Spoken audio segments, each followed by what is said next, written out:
The NFL has produced heroes and legends, but also monsters hiding behind million-dollar contracts. From Kellen Winslow II, the sexual predator who systematically targeted vulnerable victims, now serving 14 years. I pray to God that you give me 12 and I can go home to my family as soon as possible, Your Honor. To Henry Ruggs III, whose 156 miles per hour drunk driving killed an innocent woman and landed him in jail. Reality hit again.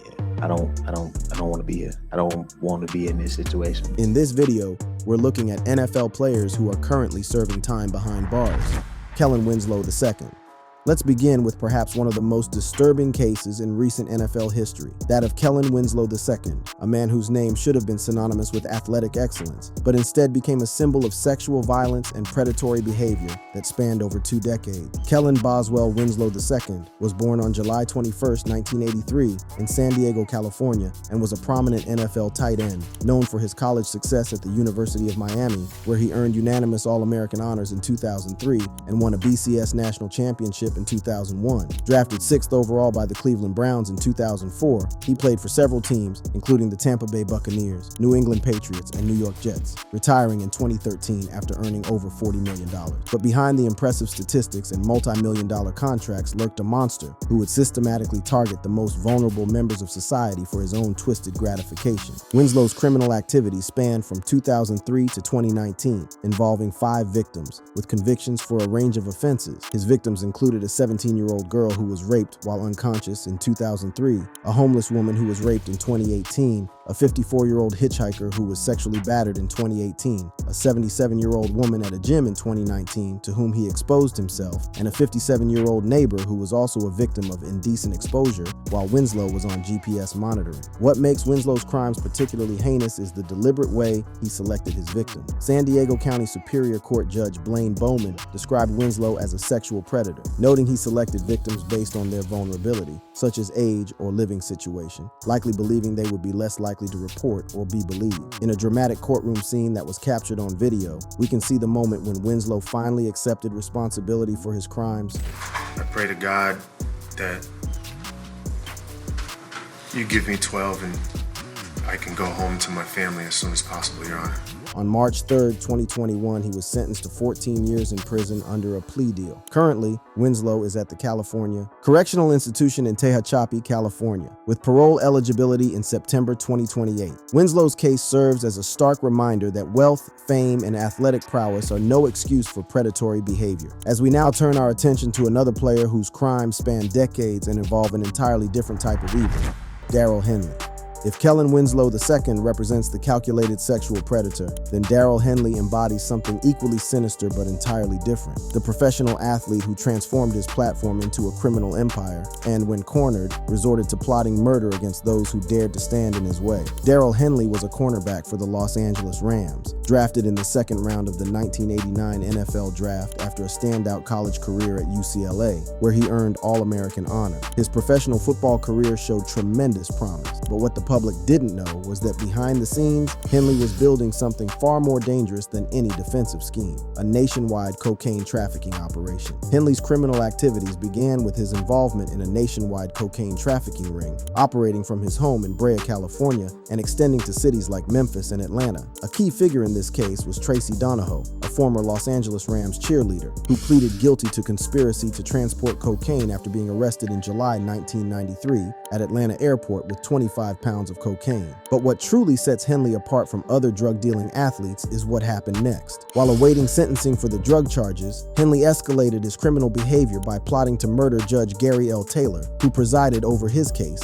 and Donahoe. Think about the audacity of this plan. Henley actually believed he could have a federal judge murdered to avoid his sentence. This murder-for-hire scheme involved hiring contract killers, discovered by authorities during his incarceration, adding conspiracy to commit murder to his charges. He used a smuggled cellular phone, bribing a prison guard to facilitate communication, showing that his criminal network extended even into the supposedly secure environment of the jail system. Henley was convicted on March 28, 1995, along with 4 others, including his uncle, for drug conspiracy and possession. For the drug trafficking charges, he received 260 months, 21 years, 8 months in prison for the murder for hire. plot, an additional 235 months, 19 years, 7 months, resulting in a total sentence of 41 years and 3 months. Henley has served his sentence across several federal facilities, initially at the maximum security U.S. Penitentiary in Marion, Illinois, known for its restrictive conditions where inmates are locked up for 23 hours a day. He was later transferred to the Alcatraz of the Rockies in Florence, Colorado, before being moved to a low-security Federal Corrections Institute in Mississippi, where he is currently housed. As of 2024, he has been in prison for nearly 30 years, with at least 7 more years to serve before his scheduled release.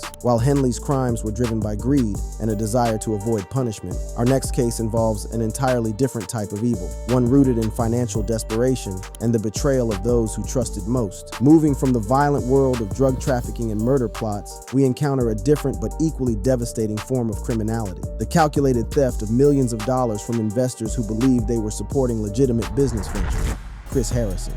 Chris Harrison, born February 25, 1972, played as a guard for the Detroit Lions in the NFL from 1996 to 2000, following a college career at the University of Virginia. After retiring from football, Harrison seemed to have found his calling in real estate development, founding C.A. Harrison Co-West and becoming involved in significant projects. But beneath the veneer of legitimate business dealings, Harrison was orchestrating one of the most elaborate embezzlement schemes in recent sports history. His crimes centered on embezzling loan proceeds intended for 2 major commercial real estate projects: the Model Tobacco Project in Richmond, Virginia, and the Whitaker Park Project in Winston-Salem, North Carolina. According to the indictment, he secured loans totaling $14,492,057 for the Model Tobacco Project and $7,706,675 for the Whitaker Park Project from Cedar Rapids Bank and Trust. The loan agreements prohibited using funds for personal expenses, but Harrison allegedly misappropriated over $3.6 million. He spent the stolen funds on luxury items, including $60,000 on Rolex watches, personal expenses such as his home mortgage, landscaping services, and his child's tuition and tutoring. To facilitate this massive theft, he created a straw demolition company, Virginia Demolition LLC, which had no employees, equipment, or office space. He used this entity to falsify invoices and lien waivers, submitting over a dozen fake documents. A notable example was a 2021 invoice fabricated and inflated from $35,500 to over $95,000 to secure an inflated loan amount. In January 2025, he pleaded guilty to 1 count of wire fraud as part of a plea deal. On June 17, 2025, U.S. District Court Judge David Novak sentenced Harrison to 71 months, nearly 6 years, in federal prison. In late December 2024, Harrison filed for Chapter 11 bankruptcy, owing $34.7 million to Virginia Housing on a construction loan. Harrison's story serves as a cautionary tale about how financial pressure can corrupt even those who seem to have successfully transitioned from athletic careers to legitimate business ventures. As we now turn to a case that involves a tragedy that rocked the NFL world. Henry Ruggs III. Henry James Ruggs III, born January 24, 1999 in Montgomery, Alabama, was a professional football wide receiver who played for the Las Vegas Raiders after being drafted in the first round of the 2020 NFL Draft. He played college football at the University of Alabama, contributing to their 2018 College Football Playoff National Championship win. His athletic prowess included a high school 100-meter dash record of 10.58 seconds and a notable college career with 24 total receiving touchdowns. In an interview that provides insight into Ruggs' mindset leading up to that tragic night, he revealed the mental state that contributed to his downfall. Reality hit again. I don't want to be here. I don't want to be in this situation, but then again, I have to. This is my life. This is my career. This is my job. On November 2nd, 2021, at approximately 3:39 a.m., Ruggs was involved in a fatal motor vehicle collision in Spring Valley, Nevada, driving his Chevrolet Corvette at an excessive speed of 156 miles per hour with a blood alcohol content of 0.161%, more than twice Nevada's legal limit. He rear-ended a Toyota RAV4, driven by 23-year-old Tina Tintor. The collision caused Tintor's vehicle to burst into flames, resulting in the immediate deaths of Tintor and her dog, Max, due to thermal injuries. He had been drinking at Topgolf on the Las Vegas Strip before leaving after midnight. Ruggs himself has spoken about the guilt he carried. And it eats me every day I wake up, because not only was I responsible for, a life being taken, but also lost my best friend in a car accident. So now I'm living with not only the guilt of not driving him, but the guilt of hurting someone else with me behind the wheel. On November 2nd, 2021, the same day as the crash, the Raiders released Ruggs, stating they were heartbroken by the tragedy. As part of a plea deal, he pleaded guilty on May 10th, 2023, to 1 count of felony DUI resulting in death and 1 count of misdemeanor vehicular manslaughter. On August 9th, 2023, he was sentenced to 36, 120 months, 310 years, currently at Casa Grande Transitional Housing in Las Vegas. His earliest parole eligibility date is August 5th, 2026. When asked about his message to the victim's family, Ruggs showed genuine remorse. Sincerely apologize for not only being a part of that situation, but the fact that, not to take a shot at you, but the fact that my face is always in the news. My face is always in the newspaper, so they have to constantly be reminded of the situation. Ruggs' story serves as a devastating reminder of how quickly success can turn to tragedy. But while his crime was a moment of terrible judgment, our next case involves a pattern of domestic violence that escalated to the ultimate act of evil. Kellen Ware Jr. Kellen Ware Jr., born on September 30th, 1980, in San Diego, played college football at the University of Washington before entering the NFL. He signed with the Washington Redskins in 2003 and also played for the San Francisco 49ers in 2003 and 2004. His NFL career was brief, appearing in 16 games, with his last active season in 2004. Ware's criminal history includes a 2018 conviction for intent to manufacture or deliver a controlled substance, for which he served 2 years in prison. The victim in this case was Taylor Pomaski, a 29-year-old woman who tragically found herself in a relationship with a man whose capacity for violence knew no bounds. Pomaski was last seen at a party at her home in Spring, Texas on April 25, 2021. Neighbors reported a violent quarrel between the couple, raising initial suspicions. Pomaski disappeared under suspicious circumstances, and her remains were not found until December 2021 in a ditch in northern Harris County. The discovery revealed a level of brutality that defies comprehension. The autopsy revealed she had been subjected to multiple forms of violence: cut with a knife, hit with a blunt object, strangled, and her corpse was burned. Court documents and witness statements, including an allegation that Ware confessed to cutting her throat and taking a photo of the fire, underscored the brutality of the crime.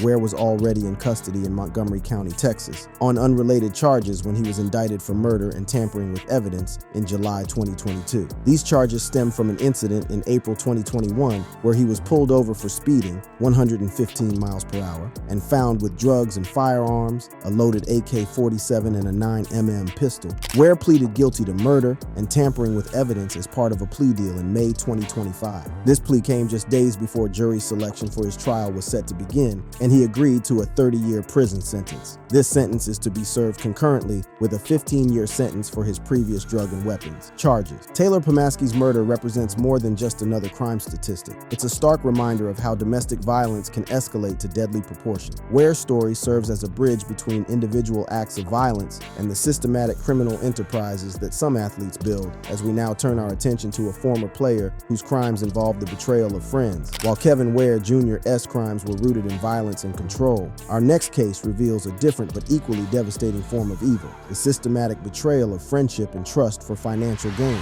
John Robert Leake.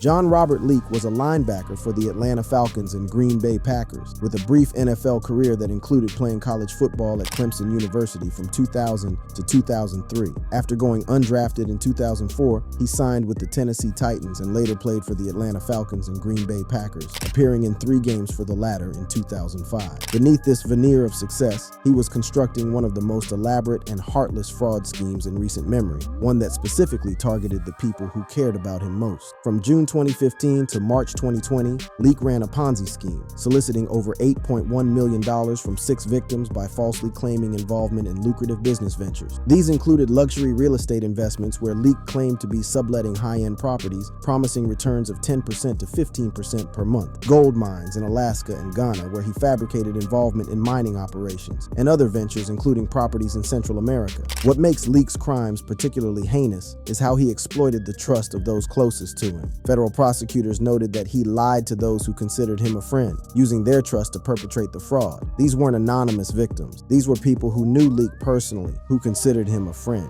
Leake used the funds for personal expenses, including credit card bills, car payments, rent, and gambling. To sustain the Ponzi scheme, he used some of the victims' money to make interest or capital payments to other investors, creating the illusion of legitimate return. His attorney attributed Leake's actions to a gambling addiction, noting, "Mr. Leake committed these crimes crimes based largely on his being a gambling addict, and he feels terrible about deceiving his friends to fuel that addiction. In September 2024, Leake pleaded guilty to 1 count of wire fraud and 1 count of transactional money laundering. On March 10, 2025, he was sentenced to 30 months in federal prison and ordered to pay $5,314,059 in restitution. In total, the scheme caused a loss of approximately $5,314,059 to the 6 victims. Leake's case serves as a stark reminder of how addiction can drive people to betray those closest to them. But while his crimes were motivated by addiction and desperation, our next case involves crimes that shocked the nation and revealed a darkness that many thought professional sports had left behind. Michael Vick.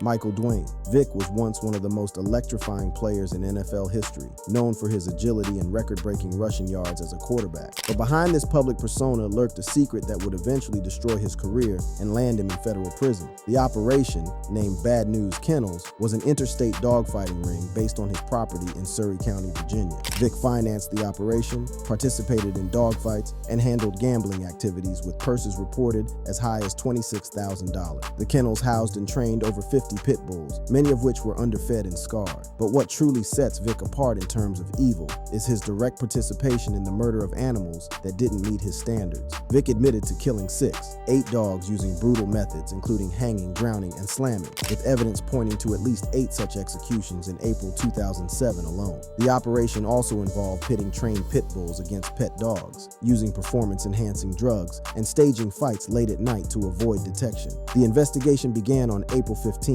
2007, triggered by a police raid during a drug investigation involving Vick's cousin. This raid uncovered 54 dogs, mostly pit bulls, many underfed and scarred, a blood-stained fighting area, training equipment, and performance-enhancing drugs. Further raids discovered 8 dog carcasses in mass graves. By July 17, 2007, a federal grand jury indicted Vick and 3 co-defendants on charges including conspiracy to engage in competitive dogfighting, procuring and training pit bulls for fighting, conducting the enterprise across state lines, and helping to kill pit bulls. Vick signed a plea agreement on August 24, 2007, and formally pleaded guilty on August 27, 2007, to a felony charge of conspiracy to engage in dogfighting. On December 10, 2007, he was sentenced to 23 months in federal prison, exceeding the U.S. Attorney's recommendation of 18 months due to the heinous nature of the acts. Vick served 18 months in federal prison, released on May 20, 2009, and then spent the final 2 months under home confinement, with his electronic monitor removed on July 20, 2009. On August 24, 2007, NFL Commissioner Roger Goodell suspended Vick indefinitely without pay. He was reinstated on April 21, 2009, after demonstrating genuine remorse and completing his sentence, later resuming his NFL career with the Philadelphia Eagles. The ongoing debate about Vick's legacy reflects the complexity of forgiveness and redemption in cases involving systematic cruelty, as we now turn our attention to a case that involves both the NFL and one of the most infamous murder trials in American history, Ray Carruth. Ray Theodus Carruth, born on January 20, 1974, was a wide receiver for the Carolina Panthers, drafted in the first round of the 1997 NFL Draft. After a standout college career at the University of Colorado, he signed a 4-year, $3.7 million deal with a $1.3 million signing bonus. The victim in this case was Cherika Adams, a 24-year-old real estate agent who had the misfortune of falling in love with Carruth and becoming pregnant with his child. On November 16, 1999, near Carruth's home in Charlotte, North Carolina, Adams was shot 4 times using a .357 caliber Charter Arms revolver by Van Brett Watkins Sr., a nightclub manager and associate of Carruth. This wasn't a random act of violence. This was a carefully orchestrated assassination plot that Carruth had planned and paid for. Adams, who was 8 months pregnant with Carruth's child, managed to call 911, reporting that Carruth had stopped his vehicle in front of hers, and another vehicle drove alongside to shoot her, after which Carruth drove away. Adams died on December 14, 1999, from her injuries. Their son, Chancellor Lee Adams, was born via emergency cesarean section, but suffered permanent brain damage and cerebral palsy due to oxygen deprivation during the incident. Prosecutors alleged that Carruth hired Watkins to murder Adams to avoid paying child support, as Adams had refused to abort the child. Following Adams' death, Carruth fled to Tennessee, where he was captured on December 15, 1999. He was found hiding in a car trunk with $3,900 in cash, urine bottles, clothes, candy bars, and a cell phone, indicating an attempt to evade capture. The Carolina Panthers waived him on December 16, 1999, citing his actions over the previous 48 hours. The NFL suspended Carruth indefinitely on December 17, 1999. In 2001, he was convicted of conspiracy to commit murder, using an instrument to destroy an unborn child, and discharging a firearm into occupied property. He was found not guilty of first-degree murder. Carruth was sentenced to 18 years and 11 months to 24 years and 4 months in prison. He served 18 years and was released on October 22, 2018. Van Brett Watkins Sr., the shooter, was sentenced to a minimum of 40 years, 8 months to a maximum of 50 years, 8 months for the murder.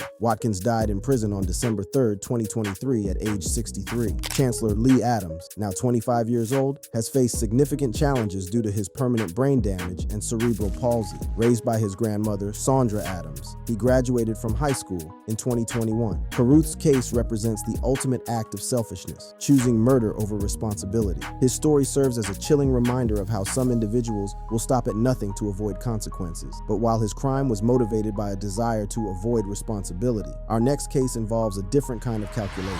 Aaron Hernandez.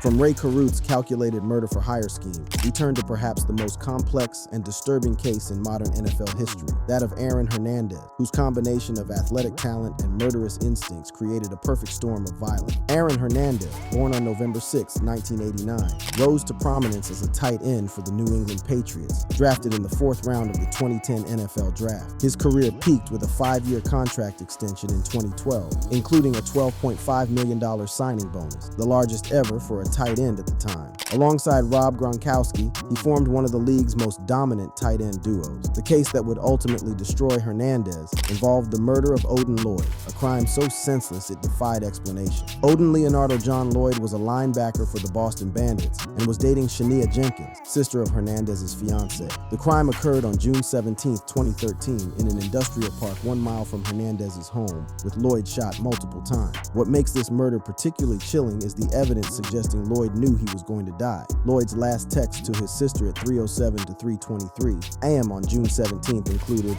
"You saw who I'm with. Hello, NFL, and just so you know," indicating his awareness of being with Hernandez. These messages read like a desperate attempt to leave evidence of who he was with. The physical evidence linking Hernandez to the murder was overwhelming. Evidence included Hernandez's DNA on bubble gum stuck to a gun shell casing at the scene, matching the murder weapon, and shoe tracks matching surveillance footage of Hernandez's shoes. His home security system and cell phone were found destroyed, suggesting an attempt to erase evidence. On June 16, 2013, Hernandez texted friends, "You can't trust anyone anymore," suggesting his paranoia had reached a level where he was willing to kill someone simply because he couldn't trust them. He also faced charges for a 2012 double homicide of Daniel de Abreu and Safiro Furtado, allegedly over a spilled drink at a nightclub. The Patriots released Hernandez 90 minutes after his arrest on June 26, 2013, voiding all remaining guarantees and forfeiting his $19.3 million in salaries. NFL Commissioner Roger Goodell announced that no team could sign Hernandez without a personal conduct policy hearing. He was convicted on April 15, 2015, sentenced to life without parole at Sousa Baranowski Correctional Center. In prison, Hernandez spent typically 20 hours a day in his cell, disciplined dozens of times for infractions like screaming and banging on his cell door. He was acquitted of the double homicide on April 14, 2017, but found guilty of unlawful possession of a gun.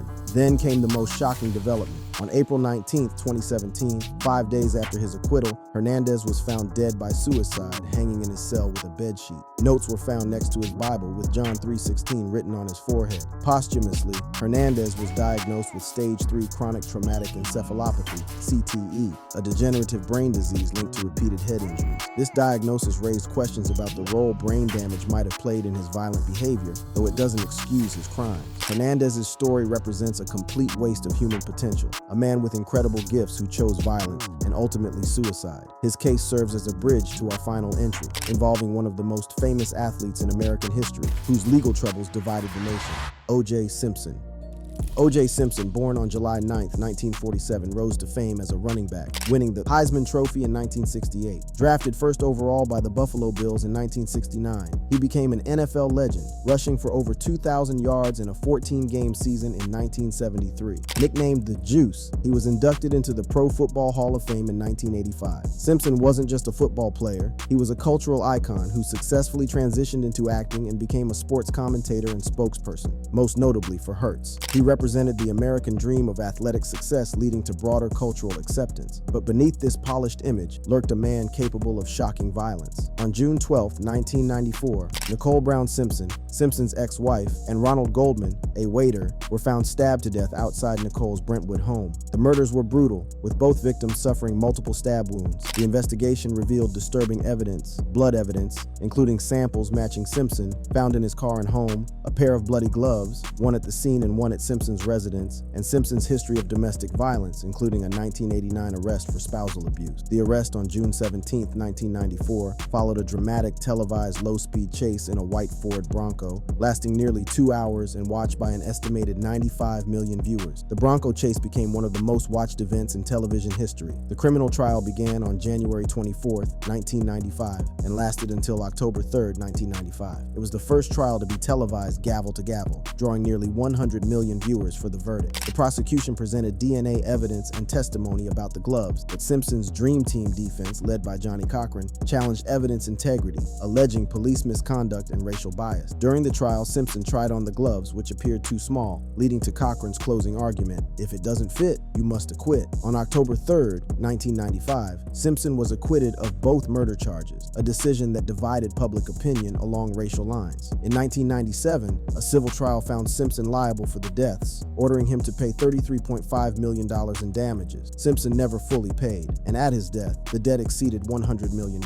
In 2007, Simpson confronted sports memorabilia dealers in a Las Vegas hotel room at gunpoint. He was convicted on October 3, 2008, of armed robbery and kidnapping, receiving a 33-year sentence. He was granted parole in 2017 and released on October 1, 2017. O.J. Simpson passed away on April 10, 2024, at age 76 from complications of prostate cancer. His death reignited discussions about his legacy, with the Goldman family stating the hope for true accountability has ended. Simpson's case shows how fame and celebrity can insulate people from consequences, even for the most serious crimes. The domestic violence aspect is particularly important. Nicole Brown Simpson was killed by her ex-husband, representing the ultimate failure of systems designed to protect victims of domestic violence. His story serves as a stark reminder that athletic achievements are no measure of character, and that true accountability often remains elusive for those with wealth and fame. If you love this video, then click on the card showing on your screen for more videos like this.